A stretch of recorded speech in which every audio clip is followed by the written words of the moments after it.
I'm Robert Stout. I'm James Hinchcliffe, and this is The Skinny. From Fathead Studios in Speedway, Indiana, this is The Skinny. Welcome once again to The Skinny. We've got a nice show coming your way here today. It's beautiful outside. It's going to get sporty inside. Ken Stout and Rico once again here with you. And one of the best that IndyCar has to offer sitting inside the studio as well. A 6-time winner, one of the biggest personalities in the industry for sure. Also a great broadcaster, certainly proven that here as of late. And of course, the pride of our good friends up north in Canada. We have James Hinchcliffe inside the studio with us. Welcome, James. Thank you very much for having me. That was quite the intro. I don't feel like I'm worthy of all of those things. People are going to be very disappointed now when they hear me talk. We shoot high here at the beginning. Yeah. Sitting alongside a 3-time champion, national champion, 2 of those in sports cars and 1 from 2019 in short course off-road racing. A young aspiring driver would like to get where Hinchcliffe is, would love to be inside of an Indy car. We have Robert Stout with us as well. And yes, he is my son, and great to have him here. And we'll find out what his plans are going forward as well, Rico. Very nice. Very nice. So he just flew in, by the way, from California, landed an hour ago. Plane. Yeah, he quarantined 10 days, though, prior. That's what you meant, That's right. Yes. He's quarantined. He spends a lot of time at IndyCar races, but unfortunately drives a Mazda. Not that that's an unfortunate thing. At least he gets to race a Mazda, but would much rather be in an IndyCar, of course. So a couple of races coming up here this week with Robert. You'll be out there at the Speedway, and you've had some success out there on that road course as well. Can you give him any pointers? Are you doing the SVRA race? Is that what's out there? I'm doing the Global MX5 Cup race. Okay, they're racing there? Yeah, we're partnering with the Pro F2000 Okay. weekend. It's funny, man. I mean, you talk about him being at a lot of IndyCar races. That's the best race of the weekend every single time they're there. The MX5 Cup is what, like, whenever you guys are on track, we're usually in engineering, we'll set all the TV screens and the engineering trailer up to and like we'll completely ignore what we're supposed to be doing and just watch those races. And I told my old engineer from the last couple of years, that's our retirement plan. We're gonna start a team. Like when we're over this IndyCar thing, this is, it's a lot of work, that IndyCar thing. So when we're over that, we're just gonna go buy, because he used to race them. His name was Will Anderson. He used to race them.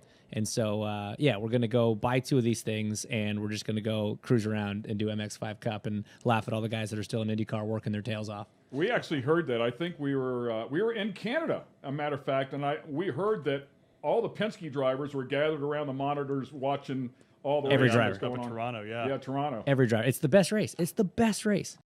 The racing is insane. It's whenever you're driving by yourself after the first 2 laps, you're like, okay, when am I going to find somebody else on track? But whenever we actually race, it's arguably the most fun racing I've ever done. I mean, more than sprint cars or anything else, just because it's nonstop, door to door, bumper to bumper.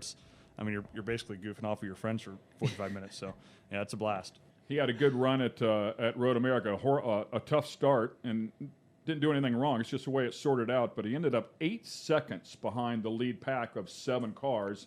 And him and Drake Kemper, who's a solid player in there as well, worked together. And eventually the guys in the front started racing each other, slowing down. And these 2 guys were tucked in nose to tail, shaved off the 8 seconds, caught up to the back of the pack. And he comes on the radio, literally, I think it was the last turn on the front straightaway, caught the back of the pack. He said, okay, take 2. Let's try this again. So, and then picked his way all the way to the front. I think actually led awesome. at one moment. I think it's two seconds a lap worth of draft there, and that's why we were at the back of qualifying. We didn't get any draft to qualify. So do you, to catch up, do you guys just stay nose to tail and bump, or is it like the swapping back and forth and you pull him one straight, he pulls you the next? In that case, it was more nose to tail. We should have been swapping more, and the main reason is we've got bad overheating issues with them now if you're nonstop tucked in. Right. So Makes he sense. was smart enough to know, like, tracking out of 1 to move offline on the way through 2 down to 3 before tucking back in, so my engine would stay cool so I could keep giving him the push down the other straights. But yeah, there's some strategy to it for sure, and there's guys that, of course, like any other draft pack, you want to work with and guys you don't want to play with. But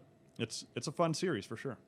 Hinch, you've had quite a career, man. You've driven for a lot of different people all along the way, and one thing that Rico and I love to do is to hear how careers started. And I know you started off in go-karts, but picked your way through the F2000s, Formula BMW, Star Mazda, Champ Car, Atlantic Series for a couple of years, Indy Lights, and then finally into IndyCar. So, I mean, you scrapped all the way through, man. The longest road to Indy in history. Yeah. No, it's my Detour. Yeah, my timing wasn't great, because it was sort of going to originally play out. So, as you know, there was the split and open wheel, right? And we were on the other side, going the Champ Car Atlantic route and kind of trying to get to Champ Car at the time.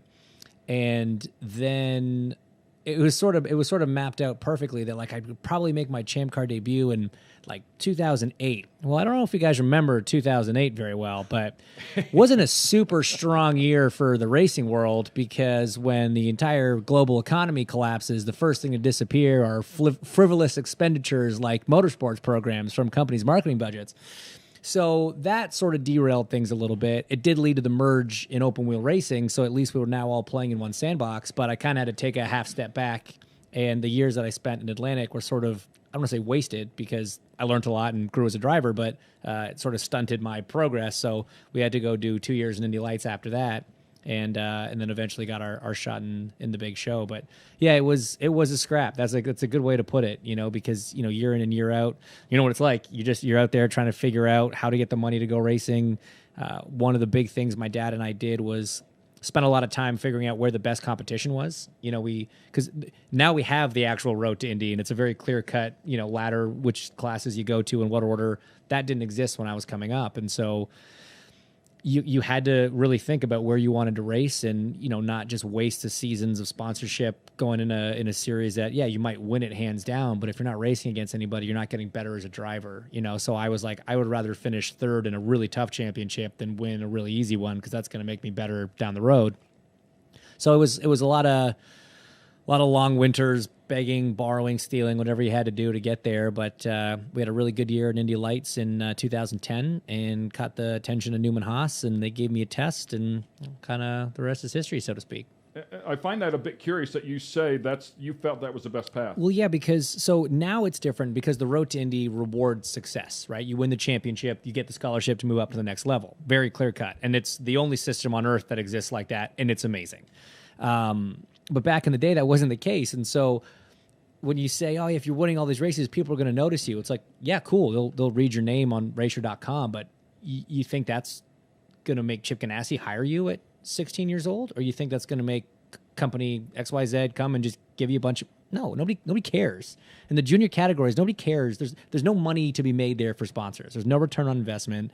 So yeah, they're going to notice you. And let's say you're running Pro Mazda. Yeah, a Lights team might notice you. And they'll be like, yeah, we'll notice you to ask you for $800,000 to come rate. Like, no one's writing checks for those kids. So it doesn't matter. What matters is getting better.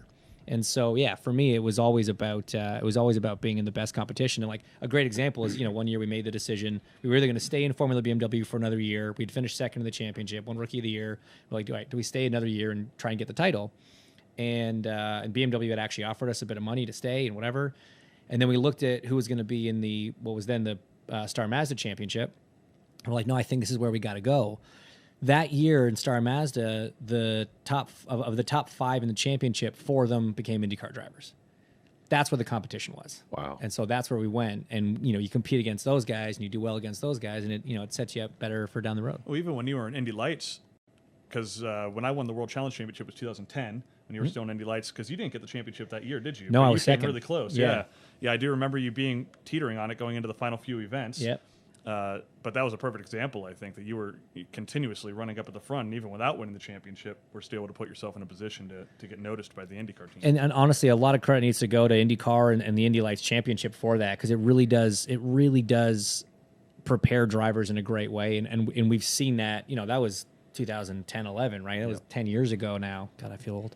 But if you look at who's come out of that since then, guys like Joseph Newgarden and, J.R. Hildebrand was in my year, but now you see like Renus VK and Oliver Askew and Pato Award and Colton Herta, and all these kids are coming out of Lights at a pretty young age and are instantly competitive in the big cars. It's because it's a very good system for teaching and training young drivers. Do you think that Roger's going to pull that back in from the what is it, Dan Anderson?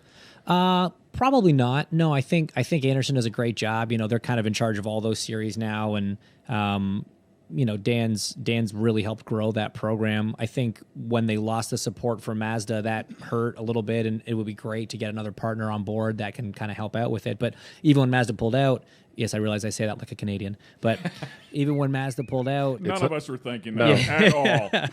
No. No, I saw you guys looking at it like, yeah, no, we can't use that. He sounds like a moron. Yeah, we're sorry. Go ahead.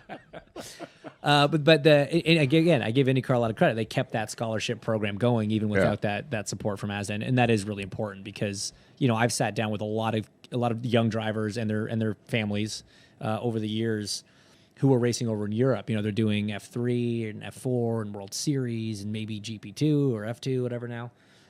And I'm like, yeah. So why are you guys doing that? Oh, well, we want to get to Formula One. I'm like, that's cute. Do you think that's going to happen? Do you have manufacturer backing yet? Even like your kid's 14. Has he been noticed by a manufacturer yet? Well, no. But nope, it's too late. In Formula One, that's not how it works over there. I'm like, what happens if you win the F3 championship?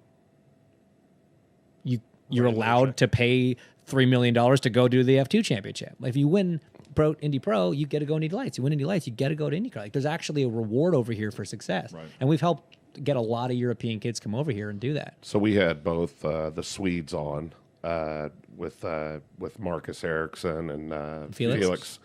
Great guys. Yep. Great stories too, where they came from and how they got started and everything. But it's exactly what you said. And I mean, Marcus was running, in F1. You have Felix that was on his way, but I mean, here they are. They come over and we asked about what they thought, and Marcus, running all those unbelievable courses, those tracks. And the main thing that he said was, it feels like the track is closing in on you down the front straightaway at Indy. Right. He goes, it feels like it just narrows. And he said that was probably the biggest thing that kind of got him, I think, in the beginning. So, but great guys. And you know what? I love seeing those guys come over here. For sure. And Alonso, I mean, listen, he's not unhuman, you know what I mean? And he got down in the gray and it bit him, and that little curb. But I think that's a great example because no one's going to sit here and argue Fernando Alonso's credibility or his resume. He is in the conversation for the best living racing driver, period, right? And he had these goals, these things he wanted to accomplish in his sabbatical years or whatever, and he went out and systematically ripped them off, basically one and done most places, Le Mans and some of the other stuff that he did out in the trucks and whatever. And Indy, it's not that easy, man. Like you can't just, some of those other ones, look, I'm not trying to take anything away from the 24 Hours of Le Mans, whatever, but the class that he ran in and the team that he ran with had a massive advantage, right? And they could go out and cruise-ish to a Le Mans victory. IndyCar is just so competitive. The cars are so similar. The teams are all so good. The drivers are all so good. You got one of the best guys in the world. And it's stacked against him because a lot of us have a lot more oval experience and even specifically just at that racetrack, but he came in that first year, did an incredible job, but didn't win and came back with the new organization, had a much different experience. Yeah. Came back this year, had a much different experience. It's tough. IndyCar racing is hard. He's a great interview after the wreck. I don't know if you got to see that. I did not see that one. Yeah, it wasn't much. Not thrilled. Not thrilled. I say you've got to respect everybody that's at a high level, no matter what the discipline is. 100%. Because there's unique aspects to every form of motorsports, really any kind of sport, really. But and certainly in motorsports. I mean, in short course off road, where he won the championship, he's running around in UTVs, factory Polaris, factory Yamaha, and we had some Pro 4 guys that are used to dealing with the 900 horsepower trucks, that flick them around, come down and jump inside of the class, and I don't know if they thought they were in a cherry pick or not, but they ended up 5th, 6th, 7th, and they were not running around the front. It's a difficult thing to do. So, and I'm sure that Alonso has mad respect for everybody over here. I know there were some guys over there that had some words about IndyCar, whatever, but bring them on over. Because I agree, it's about as close to a spec series as you can have without it being a spec series. Right. Two different manufacturers. And then it comes down to setup and driver, and man, it's close. It's tough. It is, but you're right. Your comment about anybody at a high level, right? Motorsports has become a lot more sort of specialized than it was back in like Mario's day. We all would love to be able to just drive a stock car one day, sprint car the next day, Indy car the next day. And it's like Silver Crown car over here, midget over here, big car, small car. Didn't matter, right? It's just that sounds awesome. Like I grew up in the wrong era, but every one of those categories now is so individualized and so specialized that if you didn't grow up just exclusively doing that one thing, you're not going to be a champion at that level because these guys are all just so good. But one of the things that really drove that point home for me, just of how good anybody at the top level of their sport is, was when Kurt Busch came and did the 500 back in 14. Because I was with Andretti Autosport at the time. That's where we did it. So I was his teammate. And man, all the guys that had kind of done the double in my lifetime had all been IndyCar guys that had gone NASCAR racing, right? He had never sat in an open wheel car before, and he shows up to the Speedway. And I was there for his first day. The team brought me out, like, hey, we need you to walk him through some stuff. And I'm not gonna say I was expecting anything, but I was prepared for a guy that's like, oh yeah, maybe you don't know I'm a NASCAR champion. You can just shut up and I'll figure this out, you know. And it could have been more different. He was super receptive. He took in all the information, asked a lot of intelligent questions throughout the month. Did an incredible job. You know, he had a crash in practice, but he hit the wall over by our suite in turn 2. Yep. And I mean, we're inside, and you just hear the car zing, zing, and then kaboom. I said, somebody just smoked the wall. And I mean, all you hear in there is just a bump, right? We go out, and I mean, it's scattered all the way down the back stretch, right? And they're interviewing Kurt. And of course, you know, he doesn't know. And they said, so how do you feel? Well, I feel fine. And, you know, they're fixing the car back up right now, and we're going to try to get back out there. I was like, man, that car ain't coming back, bud. That car is junk. I mean, not today anyhow. Yeah. So. He immediately knew what happened, why it happened. He's like, I had to try something and whatever, and had a ton of respect for what we do and the Speedway, and did a great job in the race. And I remember, because I thought, this guy's never been in a high horsepower open wheel car down for, like, it's so different than what he does. But man, he just got in and just did it. And then, you know, I got to do the Race of Champions a bunch of years ago down in Miami. And, you know, 6-7 different types of cars, and guys from rally racing, sports car racing, Formula One, IndyCar. Yeah. I thought you were talking about IROC deal. Oh, no. Flipping the slingshots over and just ridiculous. Yeah, that's right. I was there for that. Yeah. But it's amazing seeing these guys come, all these different types of motorsports, all these completely different cars, rally cars, stock cars, little like Spec 4 racer cars, like all these really different types of cars, and everybody's this close. You know, it was so fascinating to be a part of that and get to like kind of share that with these guys who you watch racing and admire what they're doing in another sport. It was cool watching that, and you know, you're talking about the different racing and all that, you know, so. We've been involved with Cody Swanson for a number of years, and we've had the fortune to help him this year kind of go to the next level and some different things. And one of the things was ARCA, so we took him, and he ran with Chad Bryant, and we ran at Iowa, and he was doing unbelievable, but he didn't know where the fenders were. Right. He didn't know where the fenders were, and he didn't want to get on somebody because that's how respectful he is and how, you know, good he is at that. Well, then fast forward, we get him in the 2000 car, right, at Lucas Oil, where he is nothing short of dominant. Him or his brother won, and which we had him on here, and we were trying to pit them against each other. It never worked out. They're both way too good at guys. Way too nice. Have you ever had an argument? Well, we talked about one time that he finished 7th and I was 9th, and we were talking about who was better. I was like, okay, that's not the one I was talking about. Me and my brother used to beat each other to death, you know. Yeah. So, but anyhow, he goes out there. He almost puts it on the pole, and then he wins by 6 seconds. Yeah, I saw that. And I mean, these are a lot of kids that have ran this stuff, and by far he was the oldest, you know, out on the track. Well, fast forward, we go to St. Louis last weekend. Team couldn't get the car close. I mean, Augie Paps is a friend. Paps has been around a long time. They couldn't get the car right. So, I mean, it was an absolute struggle, but it's, you know, it's kind of one of those things where, you know, here's reality. Okay, that wasn't reality last weekend, by the way, but anyhow, he ends up running, and, you know, Stewart, you know, Tony's kind of talking to him a little bit and saying, listen, you know, yeah, we want to try to get you in an Indy Lights deal, and, you know, if anybody deserves it coming out of USAC right now, the dude's proved everything, right? And so anyhow, Tony said, you have to get rear engine experience. He goes, it is totally different. So at Lucas, it was great that it was the first place that he got to do it, but it was interesting because I'm setting up in turn 1 up on the hill watching him, And when I took him from the Silver Crown pit out to where the other car was, he said, he goes, I just can't figure out how they're pitching it in.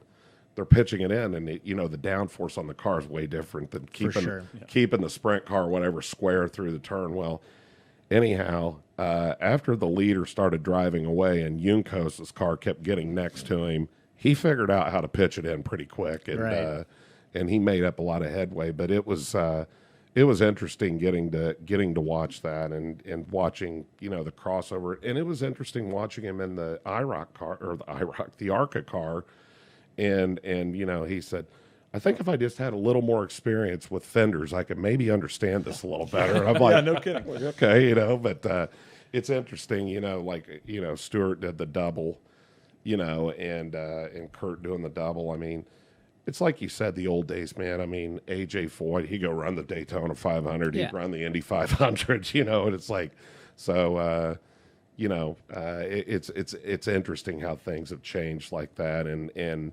there's so much talent that's in every one of those series. You just can't cherry pick anymore. For sure. I mean, the guys that used to do the sprint car stuff, I mean, Tony Stewart was maybe one of the last generations, but it was a path to IndyCar, right? You'd go through the sprint car world to get up to IndyCar. Now it's like the sprint car is its own world. You can go master it and spend your entire life doing that. Right. And make a good living. Have a good career there. They've got the road to Indy. Everybody's got their specialized deal. So it's pretty cool that you're, it's still giving one of a few people that are getting an opportunity to come out that have shown themselves over the years in a series like USAC or World of Outlaws or whatever it may be, and giving an opportunity to go run some oval, true open wheel downforce cars. I mean, there's only, Cody now, and who was it that just that Bird put in last season in an Indy Lights car?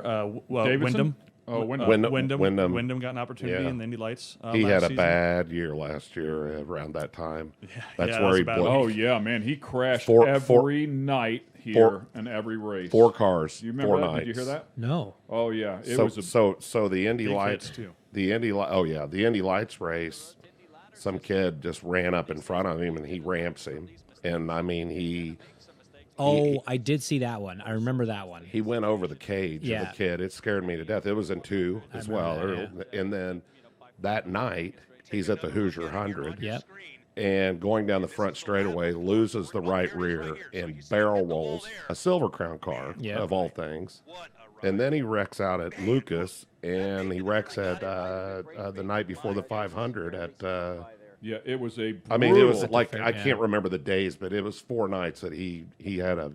That's a bad week. It's a bad week. It's an expensive week. A lot of carnage. Keep thinking, okay, I've got that behind me for the weekend, but no, man, it kept rearing its ugly head, man. For sure. Oh, well, Clausen was the other one. Yeah, Clausen. Brian got to do it. Yeah. And Clausen, it was interesting the way his worked. It came out of he actually came out of USAC to get into Indy Lights. Right. And there was some path there. And, so Jeff Senna and I were talking the other day and with Joe Dooling, and I said, and Joe Dooling's helping out a kid that's very talented. And I told Jeff, I said, you have to ask Roger, what is the path? Just give us the path. Tell us what it is, and let's figure it out, because you know what? We got to start cultivating these kids. I'll help. I mean, I'm a racer. I'm a fan, right? And I do it more for enjoyment than probably anything. But, we market through that. We always have. But the thing of it is, just give us the path. Is it through USAC? Is it through the, do you leave USAC and go into the, F2000 or, whatever. Right. But we got to get it down, and we got to get it where we can, where we can get some sponsors back in and make it great. I mean, hell, they ran the F2000 race, and I don't know, it's probably some legality bull BS, but they ran the F2000 race before the Silver Crown race, and the cameras on Flow were pointing out at the cornfield the whole time, and all you could hear is Klepper going, there comes Cody Swanson, and nobody, it's like you're at home. I mean, I used to listen to the Indy 500 with my dad, and I think he was always cleaning his van out, which he was a general contractor, and it was just full of junk, as I called it. It was good junk, but he was cleaning it out and had a green AM radio, and it was like listening to that. Everybody was like, "Why don't they, turn it on?" I'm like, I don't know. I'm not running the camera, so but But it was interesting. Well, what you guys did, I mean, what everybody's talking about, that path, that's exactly why he's in the Mazda series, because it has a $200,000 scholarship at the end that, hopefully will get you up into, an IMSA ride. John Doonan, who was instrumental in putting that program together, back in the day. And nicest guy in racing. Yeah, he's an incredible individual. He's helped out Robert a ton along the way. And he speaks very highly of Dan Anderson. I don't know Dan very well. Chatted with him once or twice, but he speaks very highly of him. So I'm glad that Dan, is part of this, as you mentioned before, and still has a USF, 2000s and the pro cars under their umbrella, and now the Mazdas, and they have given us a path of hope. Yeah, it's hope. It's a path of hope, and we don't have the money. I can't write that check, So if give somebody an opportunity to work for it and go race for it, you'll be okay. Yeah, and what they've done to try to make it more affordable by making the tubs for the both F2000 series the same, and I believe Indy Lights and Indy Cars is utilizing the same tub. I could be wrong on that. It's F2000. They wanted What's to the do next that. one up? It's called Indy Pro 2000. Indy Pro 2000. Yeah, that's what Cody ran. ran. Yeah, it was Pro Mazda. And now it's Indy Pro 2000. Those two tubs are the same. Those and then tubs are the Indy same. Lights gets a little different. Yeah, the original concept was to do that with Indy Lights and IndyCar, but it didn't quite pan out. Regardless, it's they're trying to make the sure. stepping stone, even for the people that don't get the championship. Like, you've done it for a couple years, maybe you didn't get the championship. We're going to try to make it easier for you to still move up. And like you said, what's the transition maybe from a sprint car to an open wheel? Where's that path? Because there's definitely a heck of a lot more people that are running sprint cars every Saturday night, because bang for buck, I mean, if you can go manhandle a sprint car around and run at the front of these competitive fields, especially in the Midwest, you can go drive a race car. You're capable. And but it's big money, too. Yeah, you can win enough to actually pay for it, It's right? hard to just put up $250,000 to go run a third-tier open wheel series and hope you can beat 30 other drivers that have been training for the past 10 years. That has zero prize money week to week. Right. So like you win the championship or nothing. It's literally championship or bust. Yeah. That was one of the arguments that one of the dads of this European kid that was looking at coming over. He's like, yeah, well, what happens if you finish second? I'm like, what happens if you finish second in F3? You get just as much money as you do over here, but if you win, you get something. So that's ultimately the struggle, right? Is a lot of things, as as a driver, a lot of things are outside of your control that can affect a race and thus a championship. Yeah. And so that's where it kind of gets, but I mean, it is what it's still the only system out there in the world like that. And like you said, Doonan was key in putting it together, and I'm super happy that it's there. And we talked to Dan Anderson to go back to that, and I was asking about the Indy Lights side of it because of the tub. Mm-hmm. That was one of the things, where, I think the way I understand it, and I don't know the ins and outs of it, but the way I understand it is, they're trying to make it where,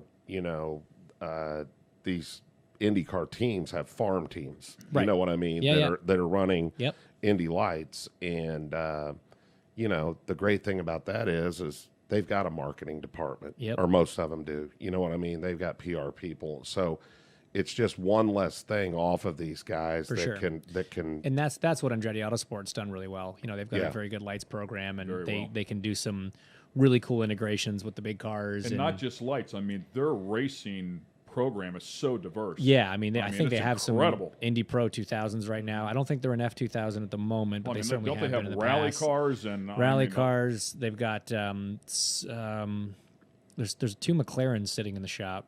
Oh yeah, they did some World Challenge stuff with Jared Andretti. That's right. Yeah, that's Jared right. stuff. Yeah. Now they're doing the not Formula E, the E Extreme. Yeah, well, they're doing both. They're becoming a part of. They're in Formula FE, E as well, and that's how they kind of snowballed into the E Extreme, which is that's going to be an interesting one to see how that plays out. But I mean, Formula E is blown up in an incredible fashion. Like that's that's an amazing program, and Michael was smart enough to see where it was going and get into the ground incredibly good level. businessman. I mean, no question about it. And what he's done with that brand over there is nothing short of exceptional.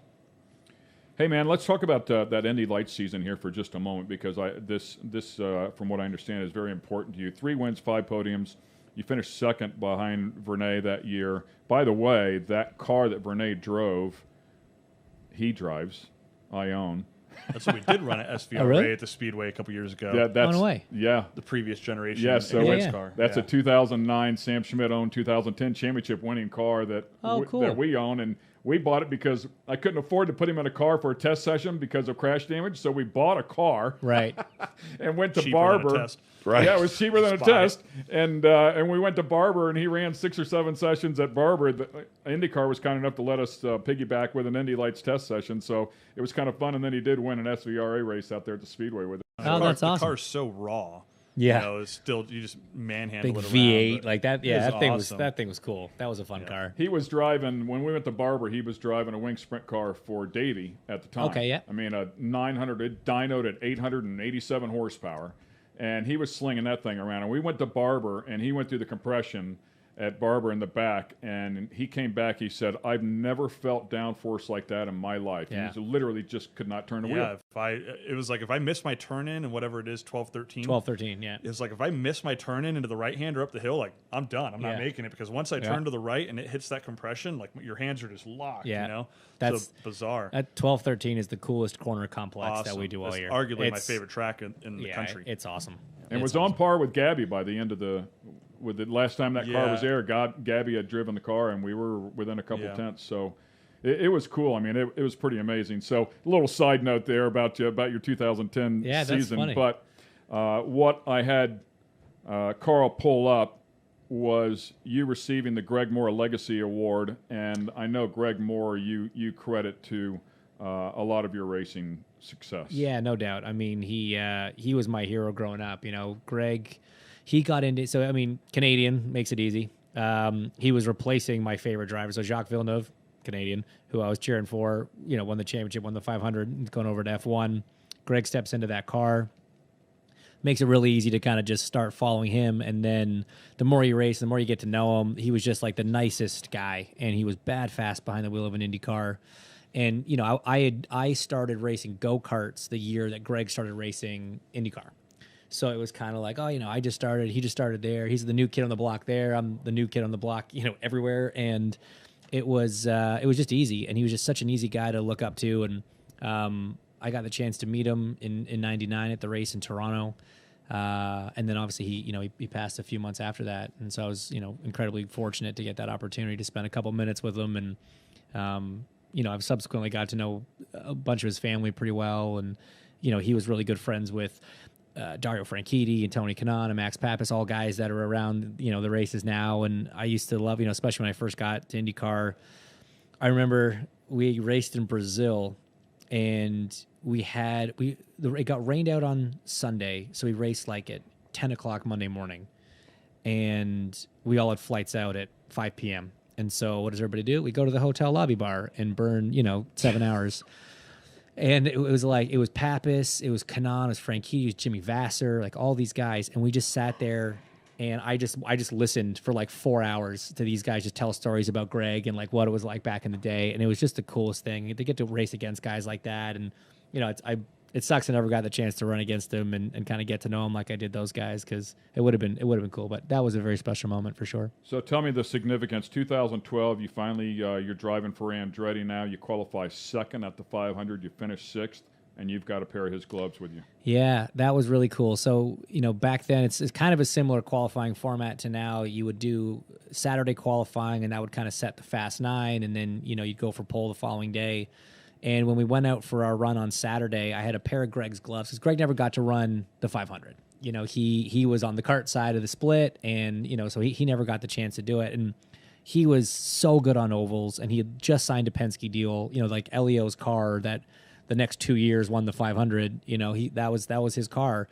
So he would have done it. He was incredible. He absolutely would have won it, and he never got that opportunity, and that really sucked. And so an old mechanic of his had this pair of gloves, and we were kind of talking about it, and he's like, you should take him around the speedway. He deserves that. I said, it's a great idea. And so I had these gloves all month, and I'm like, when should I take him around? I thought, you know what? There's nothing cooler than we do here than qualifying. Those 4 laps, all the downforce peeled off, just hanging it out. And so I grabbed the gloves and I tucked them into my suit. We went out there and we went P1 on the day, and you know, provisionally qualified first. We went on Sunday, ended up second by a hair to Ryan Briscoe, but it was just so cool to kind of get that moment. And we had not been that fast up to that point. Like, we were very kind of surprised that we went P1 on the day. We're like, maybe had a little help. Who knows? But it was a cool moment. That's awesome. And by the way, congratulations! A really strong another Indy 500 this year. Thank you. Qualified 6th and finished 7th, I think. Yes. Yeah. Yeah. So all the Andretti cars. I mean, holy smokes, dude! I mean, what a qualifying effort out of that team. I know. Well, and honestly, we were disappointed with the way like it you said, turned the out on day Saturday. 1 to the day 2. Yeah, and, we were 1 through 4 on Saturday. I was spotting for Dixon, so I felt a little better after day 2. Fair enough. But yeah, no, I mean that team always shows up to the speedway in such a big way, and you know how hard it is to get one of those cars to be quick and competitive around there, and they do it 5 times over. It's super impressive. I mean, I'm the bonus car. I know that. I've got the, if there's 5 cars on the team, I've got the 5th best everything. All the cool bits that make it faster on your uprights and your gearbox and your floor and your rear wing and whatever. And it's still as fast as it is. I was super happy for Marco and for the team to get pole. And it just sucks we couldn't back it up, all the way on Sunday. But we were 5th. No, we were 6th. Dixon, I think, was 6th. And Robert and I were texting each other back and forth, and we're looking at everybody that's still in the line on Saturday, and we're looking at the Andretti cars like, how many are left? You know? Are we going to stay inside of the Fast 9? So we were definitely concerned. You had everybody's attention. Boy, man, they put together an incredible effort. That's they for really sure, do. man. And come Sunday, I was convinced with like 2 to go, and him and I very rarely jump at conclusions on anything. With like 2 to go, I sent him a text. I'm like, he's got it. Dixon's going P1. This is going to be awesome. You're spotting for him. And Marcus, everybody, I mean, the Andretti cars just didn't. They had pace, just not the pace that was there Saturday. Yeah. And, Marco rolled up and rolled those laps. And honestly, the first 2, I was like, Dixon still got it. Yeah. And then whatever he did on the 3rd lap where Dixon fell off a little bit and he didn't, and I was like, oh, it's gone. That's it, man. He's holding on. Yeah, it was still so close, though. It was super cool. We were really happy for Marco. Yeah, as well. no, I think everybody was, man. I mean, it's even one of those things where Dixon was probably like, you know what? If I had to finish second to someone today, that's cool. I'm okay with that. He did say that. I don't know if you saw his interview afterwards, but, he said, listen, this is really important. This means a lot to that family. That family means a lot to this place. And for sure, he said, if I was going to finish second, that one's okay. Yeah. And that's like, I'll give you this week. And then next week, yeah. As long as I can win this thing. Don't get used to it. Yeah. It was a good year of qualifying, though. I mean, and pretty mellow. I mean, maybe it was just a few years ago, it just seemed like there was cars backwards, left and right, and in the walls, and it was a pretty calm year. It was. Oh, yeah. I thought you were talking before about the race, qualifying, but all week, yeah, all the practices. We had 2 spinouts. Dixon was one of them, and Alonso. That was super weird. Yeah. And of course, Dixon's so good at everything. He's even good at crashing because he's fun. Yeah, he doesn't and hit the wall. He was back out 20 minutes later. It's like, how does this happen, man? This is so unfair. It literally was. Somebody said, oh, is he done? And I said, 45 minutes. We were back out on the track, and then he was P1 on the board. It's like 3rd lap. He went P1. It's like, why are we even here? Like, why do we even bother? This is ridiculous. It was truly amazing. Then Alonso made his mistake, and it was. I started really watching because you guys. I remember when the cardinal rule was you don't touch the white line. Now everybody's below the white line. You don't touch the curb now. But now we're talking about a 1/4 of an inch. You guys are tagging every corner. And you have to now. It's amazing how much it's evolved. And it happened in front of my eye. It was Carlos Munoz. You can blame a guy. He came in as a rookie in 13 or 14. I forget what year. I think 14. And he 12? I don't know. He came in somewhere in there. I think it was 13 or 14. And he just was running up against the curb. And we're like, oh, my God, you cannot do that. You've got to stay above the white line. That is not how this works. You are going to crash. And then he went out and qualified 2nd, and then he finished 2nd in the race. He was by far the most dominant car. And we're all sitting there, we're like, damn. Okay, so we come back the next year, and like a couple guys are flirting with it, and by the race, everybody's just down there. And now it's to the point where, like, the qualifying line that I would have run in 12, 13, 14, you can't actually run it anymore because the rubber has moved down. Oh, a tire width probably. Yeah, at least. Yeah. And it's crazy because there used to be like Al Jr. taught me this qualifying line when I was in Indy Lights, and it worked. I mean, I started on the front row twice doing that, and you physically can't do it anymore because in race trim, everybody's turning in earlier, they're getting down lower. That your entry point is just that little bit sooner, and where I used to want to put my right front, you're not going to make the corner if you do it now. So like Carlos Munoz literally changed the line at the Indianapolis Motor Speedway. Graham makes it work.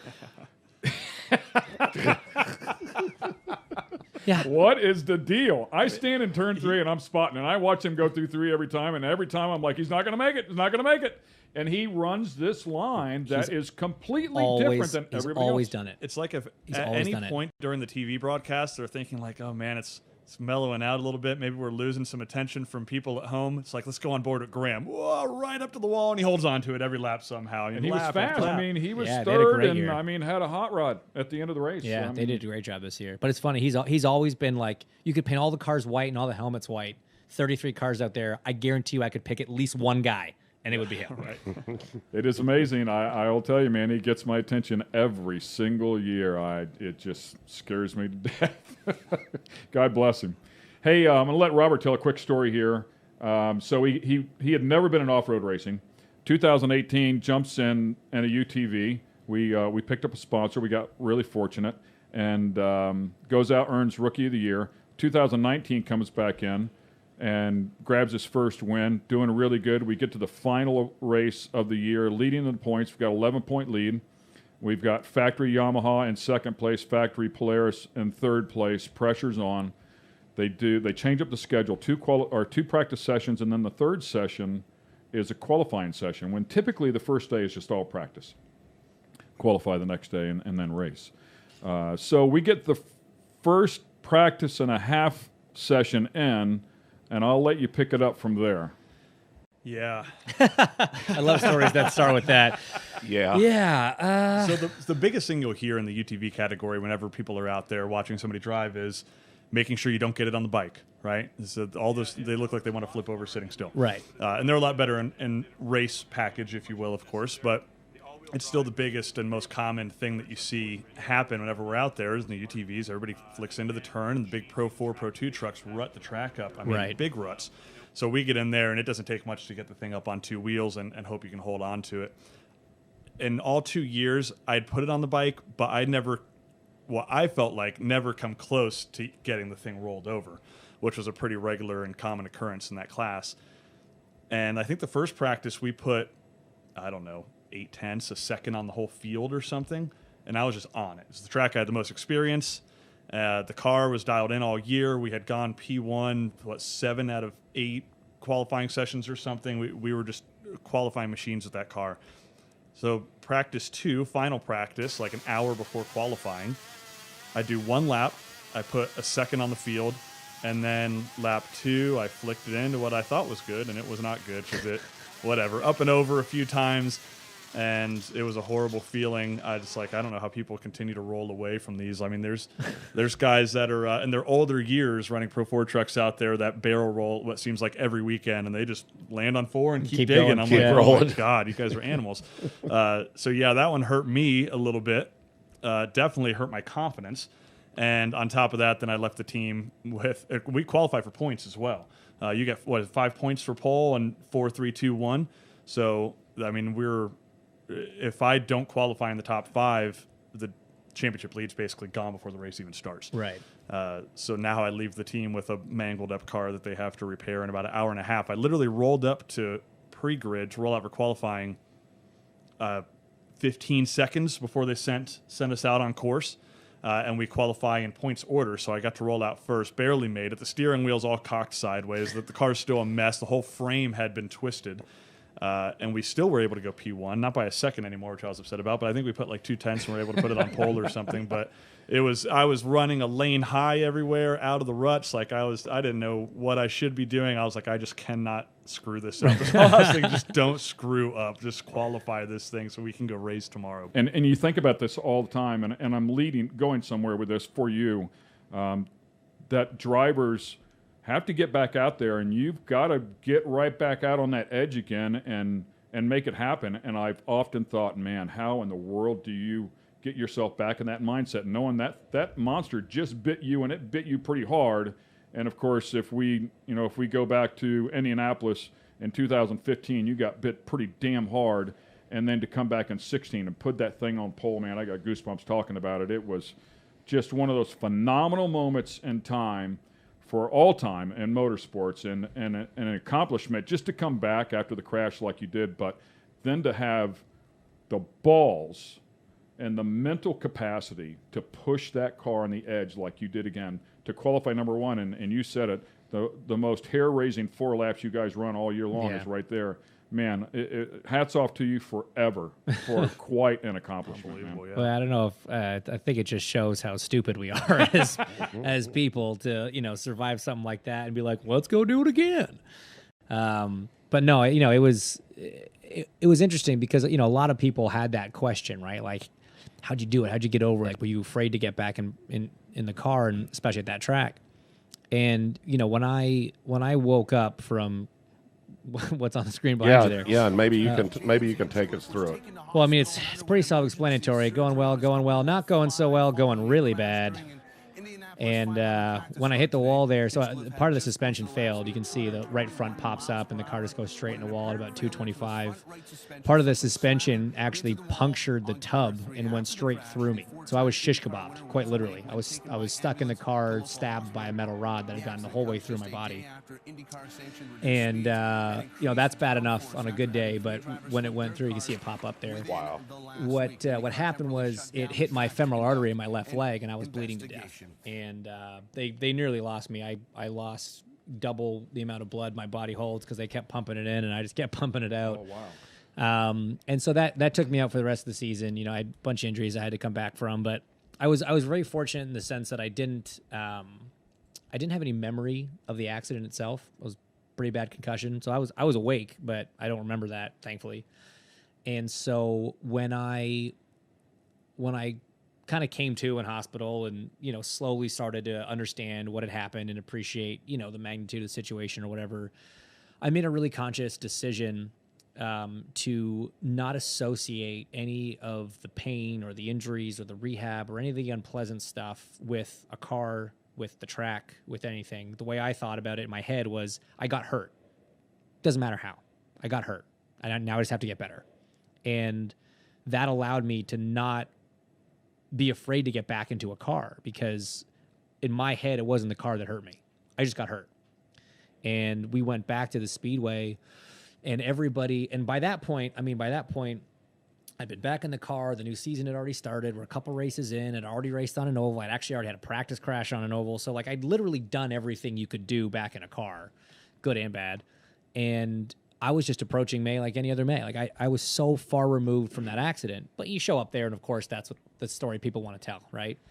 And we got, I think, the first day of practice, and I was chatting with my team, and I was like, here's the deal, guys. The goal here is we gotta leave this May with a new story to tell. Because I'm 365 days in, I am sick and tired of that story. Right.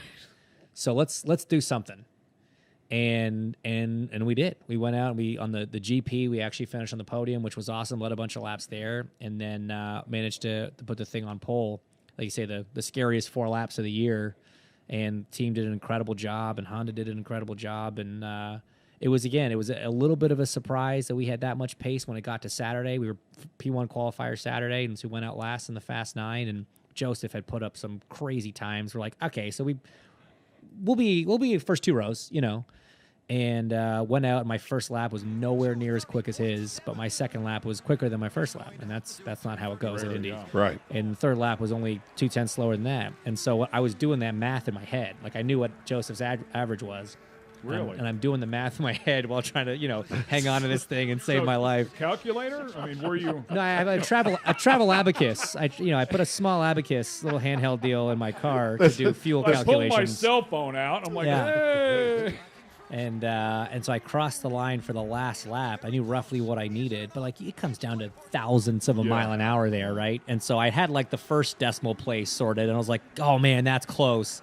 And then they keyed up on my radio, and all I just heard was screaming. I mean, nobody actually said anything. I just heard noise. So I'm like, wow, we did it. That's pretty cool. And that was an awesome moment for sure, because it gave us a new story to tell, and it was such a good thank you for the team, right? I mean, racing's a big family, and yeah, I'm the one that got hurt, but the whole team, that whole group went through that with me. We all went through that together. It's not easy to just be on the sidelines and watch one of your guys get hurt and part of your family be hurt and be out of the season, whatever. So all those guys suffered through it with me and were really supportive of me. And And qualifying at Indy is, certainly as much of an exercise in how they prepare the car as it is and how I drive it. And so it was this awesome moment for all of us to just be like, we came back here and we kicked ass. Like, as a group, we did a really good job, and it's something to be really proud of. I went to IMS, and I don't know if you know this story, so I'll tell it now. And I told Robin Miller the same story. But I went to IMS, and I said, you guys need to have a public safety day. And I said, you need to honor these people that saved these guys' lives. And it's probably the only thing now or ever that they actually took into consideration and actually did it. Right. And, I would challenge them to make it better, and bring the firehouses out.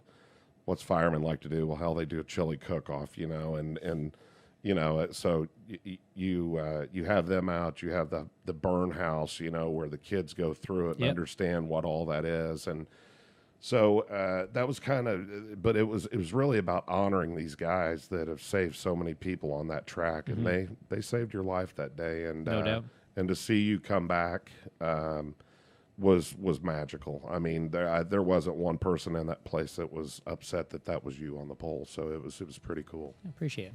All right, enough of this racing crap. Let's get to why we really got you in here. Oh, God. That was insanely difficult to do. Thanks for watching this episode of The Skinny. Be sure to check out all the latest sun and optical eyewear at fatheads.com. Special thanks to our sponsorship partners at Elliott's Custom Trailers and Carts.